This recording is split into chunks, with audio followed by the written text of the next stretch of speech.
So hello students, today we are just going to study about the Vedic age and the calculated settlements.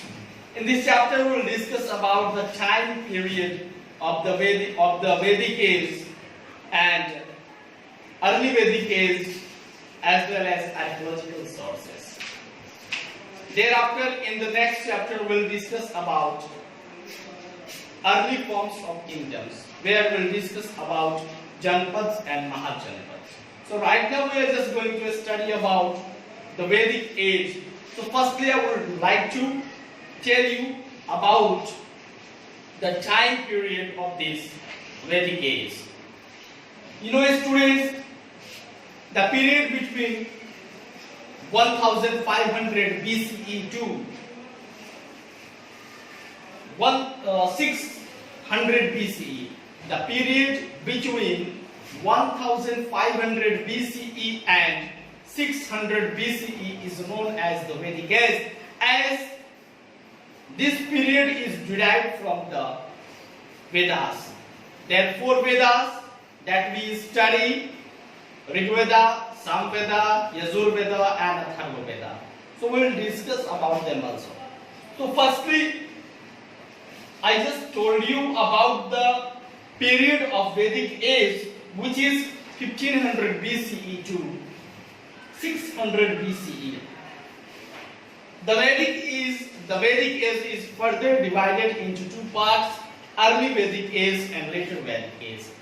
Vedic age को 2 भागों में बांटा गया है: early Vedic age and later Vedic age. तो early Vedic age का जो time period है वह है 1500 BCE to 1000 BCE, और इसमें will only discuss about Rig Veda. Rig Veda जो है प्रोमिनेंट, जो है मेन सोर्स है, आपको मेन लिटरेरी सोर्स है किसके बारे में, तो अर्ली वैदिक एज के बारे में।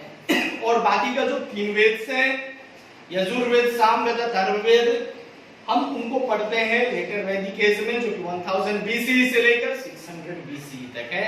इन सब सारे फैक्ट्स को आपको याद रखने चाहिए। ओके, तो वेदा का मतलब क्या होता है? वेद का मतलब होता है ज्ञान। वेद का मतलब होता है ज्ञान।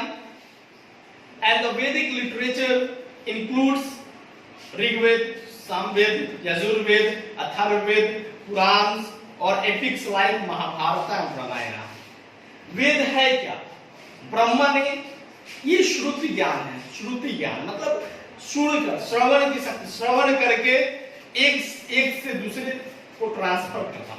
यानी ब्रह्मा ने अपने शिष्यों को ज्ञान दिया, उनके शिष्यों ने अपने शिष्यों को ज्ञान दिया, फिर वो जो शिष्य थे उन्होंने अपने शिष्यों को वेद सुनाया। ओके, श्रुति ज्ञान दिया। तो ऐसे धीरे धीरे चलते चलते ये वेद जो था नैरेटिव वे में लोगों को बताया जाता था, लेकिन इसको कंपोज किया गया 3500 इयर्स अगो। ऋग्वेद को कंपोज किया गया था 3500 इयर्स अगो। तो ये एक्चुअली वेद जो है कलेक्शन ऑफ क्या है? हिम्स है, प्रेयर्स है, चांट्स है, देयर आफ्टर कुछ चैंट्स वगैरह है, ठीक है ना? तो students, now will discuss about the early वैदिक एज। ओके, लेकिन इसके पहले मैं आपको बता दूं कि the Aryans who brought Vedas with them dispersed on the plains of the North India and after they invaded the Indian subcontinent.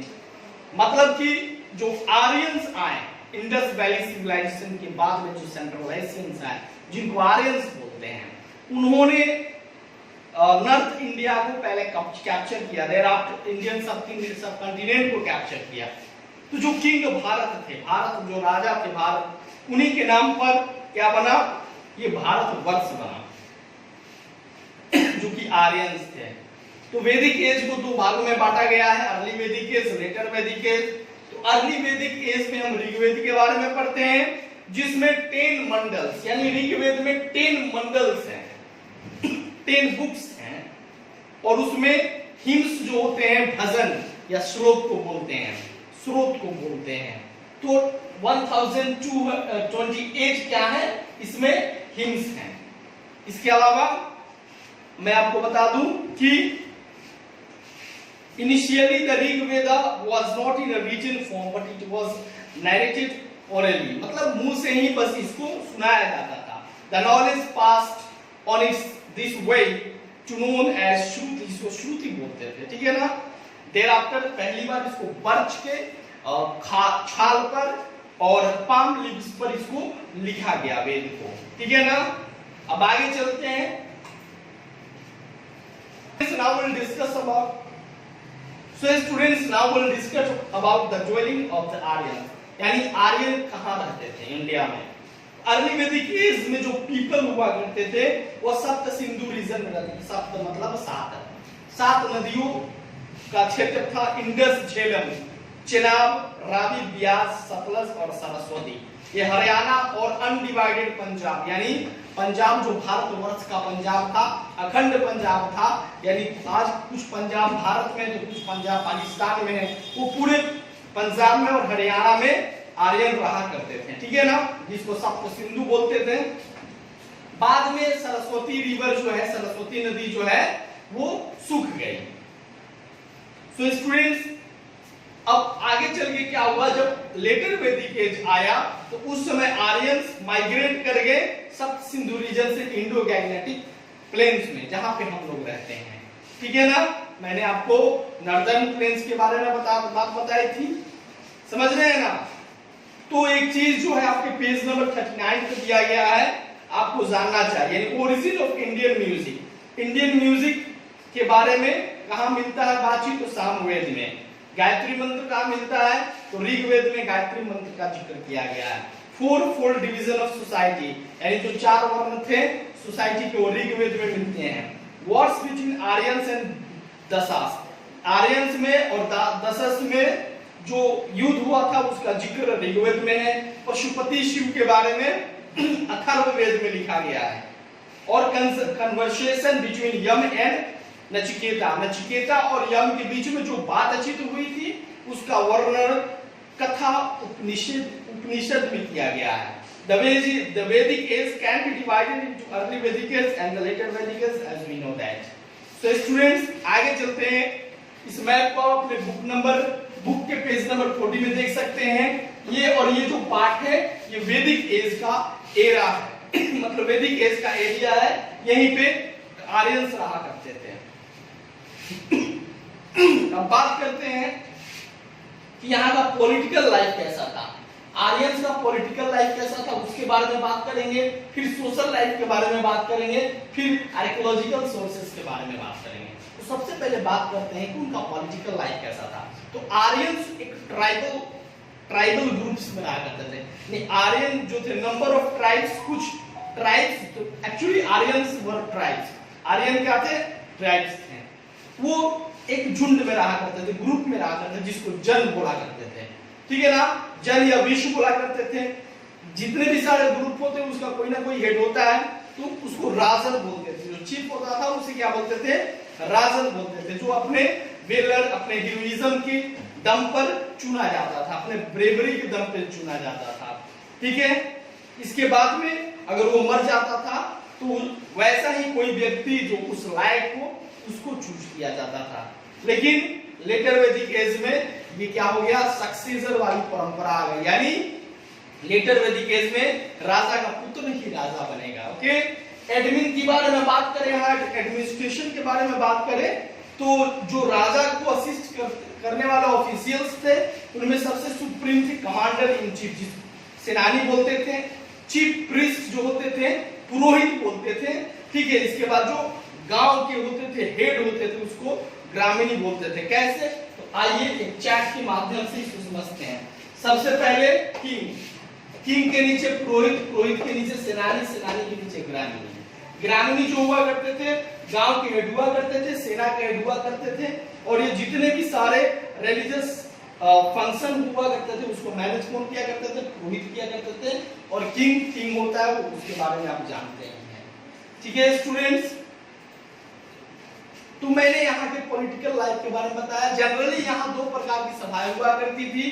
कौन कौन सभाएं, तो एक सभा और समिति. सभा एक नेशनल कमेटी हुआ करता था, ठीक है ना. ट्राइब्स का नेशनल कमेटी हुआ करता था सभा. इसमें हर जो जितने भी जन थे उनके मेंबर्स जो थे सब इसमें पार्टिसिपेट करते थे। लेकिन सभा जो हुआ करता था वो काफी स्मॉल असेंबली हुआ करता था, जिसमें मेन जो गवर्निंग बॉडी हुआ करते थे वही पार्टिसिपेट किया करते थे। अब धीरे धीरे राजन काफी शक्तिशाली और पावरफुल हो गए और वो अपने शक्ति को शो करने के लिए राजसूय या फिर अश्वमेधा किया करते थे। अश्वमेध का मतलब क्या है? एक ऐसा यज्ञ हुआ करता था जिसमें घोड़े को छोड़ा जाता था और घोड़ा जिस राज्य से जिस क्षेत्र से होकर गुजरेगा, अगर उसे कोई पकड़ेगा नहीं तो वो क्षेत्र राजा के अधीन हो जाएगा। इसका मतलब आप समझते हैं कि ये शक्तिशाली राजा का घोड़ा है।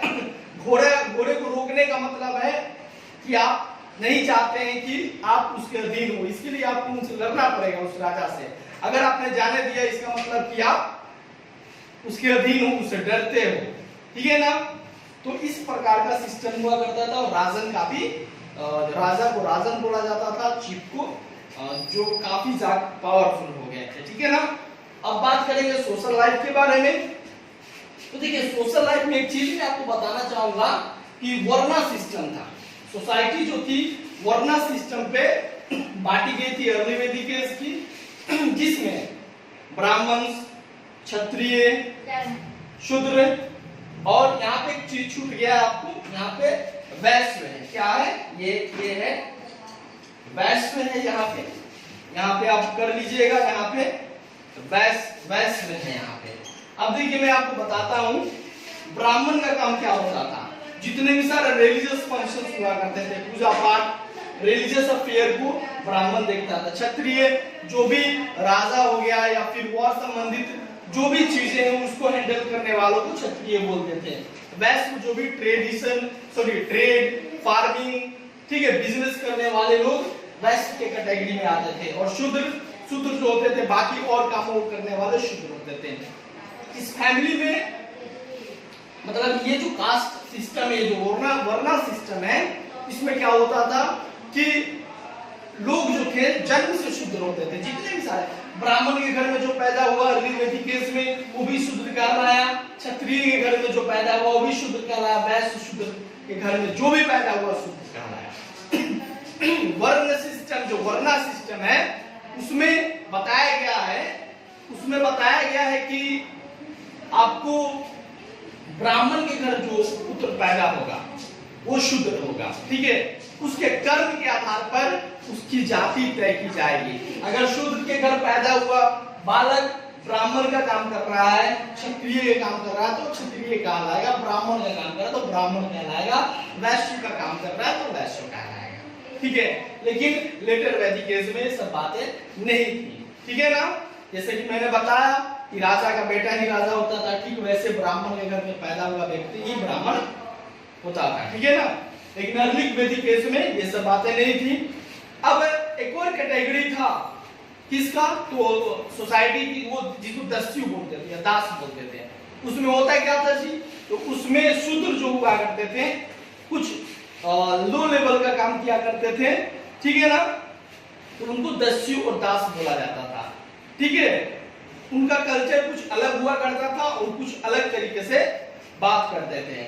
और ये जो शूद्र होते थे लेबर क्लास का काम किया करते थे। तो रिलीजन की बात करें कि वहां पे कैसा रिलीजन था, ठीक है ना। इसकी बात करें वहां पे अगर हम रिलीजन की बात करें कि अर्ली वैदिक एज के जो लोग थे वो किस प्रकार के धर्म को फॉलो करते थे, तो मैं आपको बता दे रहा हूं। यानी उनका पूजा पाठ करने का तरीका क्या था, ठीक है।